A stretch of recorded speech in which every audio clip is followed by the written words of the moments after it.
২১শে জুলাইয়ের মেগা সমাবেশের ঠিক আগের দিনেই রাজ্য রাজনীতিতে ২১শে জুলাই সংক্রান্ত সবথেকে বড় কাজ করলেন মুখ্যমন্ত্রী শুভেন্দু অধিকারী।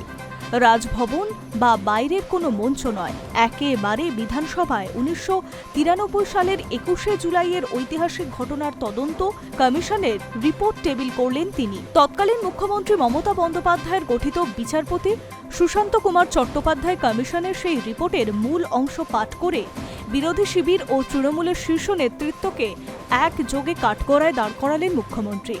বিধানসভায় রিপোর্টটি সচিবের হাতে তুলে দিয়ে মুখ্যমন্ত্রী বলেন, ২১শে জুলাইকে ব্যবহার করে অনেক সবাই অনেক কিছু করে নিয়েছেন। কেউ রাজনৈতিক পদ পেয়েছেন, কেউ সরকারি ক্ষমতা ভোগ করেছেন, কেউ আমেরিকার হপকিন্সে চোখের চিকিৎসা করিয়েছেন, চার্টার্ড ফ্লাইটে ঘুরেছেন, কিংবা হরিশ চ্যাটার্জি ও হরিশ মুখার্জি স্ট্রিটে ৩৮টি প্লটের মালিক হয়েছেন। কিন্তু ২১শে জুলাইয়ে ঠিক কী ঘটনা ঘটেছিল, কেন গুলি চলেছিল আর কারা চালিয়েছিল তা পশ্চিমবঙ্গের ১১ কোটি মানুষ এখনও জানতে পারেনি। রিপোর্টে উল্লেখ থাকা ৪৪ জন সাক্ষীর নামের তালিকায় বিধানসভায় তুলে ধরলেন মুখ্যমন্ত্রী। বুদ্ধদেব ভট্টাচার্য, মনীশ গুপ্ত, তুষার তালুকদার থেকে শুরু করে বিমান বসু, সোমেন মিত্রর মতো প্রথম সারির নেতাদের ডেকে পাঠালেও কমিশন কেন মমতা বন্দ্যোপাধ্যায়কে ডাকেননি তা নিয়ে প্রশ্ন তোলেন তিনি। পাশাপাশি তৃণমূলের প্রথম মন্ত্রিসভার সদস্য প্রয়াত পঙ্কজ বন্দ্যোপাধ্যায়কে একটি বিস্ফোরক বিবৃতি উদ্ধৃত করে মুখ্যমন্ত্রী দাবি করেন, প্রাক্তন স্বরাষ্ট্র সচিব মনীশ গুপ্তকেই গুলি বর্ষণের জন্য দায়ী মনে করা হলেও তাকে আড়াল করে মমতা বন্দ্যোপাধ্যায়ের ক্যাবিনেট মন্ত্রী করা হয়েছিল। সুশান্ত কুমার চট্টোপাধ্যায়ের কমিশনের রিপোর্টে মূল নির্যাস পাঠ করে মুখ্যমন্ত্রী অভিযোগ করেন, মহাকরণ থেকে সমস্ত প্রাসঙ্গিক নথি গায়েব করে দেওয়া হয়েছিল। রাইটার্স বিল্ডিংয়ের আক্রমণের আশঙ্কাকে কাল্পনিক বলে উল্লেখ করেছে কমিশন।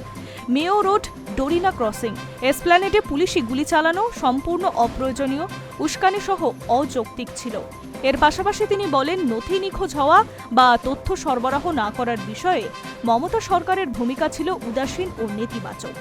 প্রাক্তন তৃণমূল সরকারকে সরাসরি নিশানা করে মুখ্যমন্ত্রী বলেন, কমিশন নিহতদের পরিবারকে ২৫ লাখ এবং আহতদের ২৫ লাখ করে দেওয়ার সুপারিশ করেছিল, আর আপনারা নিহতদের দিলেন মাত্র ২ লাখ আর আহতদের ১৫,০০০ টাকা। লজ্জা করে না? এরপরেই ভুক্তভোগীদের উদ্দেশ্যে বড় ঘোষণা করেন মুখ্যমন্ত্রী।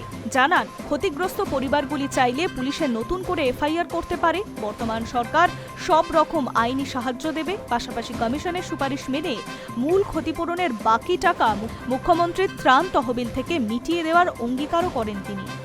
আপনারা যদি কমিশনের সুপারিশ মতো ক্ষতিপূরণ বর্তমান সরকারের কাছে চান, মুখ্যমন্ত্রী রিলিফ ফান্ড থেকে আমি সেই ক্ষতিপূরণ দেব। আর যারা আপনাদেরকে ব্যবহার করে এমপি হলো, এমএলএ হলো, মন্ত্রী হলো, মুখ্যমন্ত্রী হলো, চার্টার ফ্লাইটে চললো, হেলিকপ্টারে আকাশে থাকলো, বাড়ি গাড়ি সম্পত্তি করলো, দুবাই গেল, সিঙ্গাপুর গেল, আমেরিকার হপকিন্সে চিকিৎসা করালো, তাদের থেকে আপনারা দূরে থাকবেন।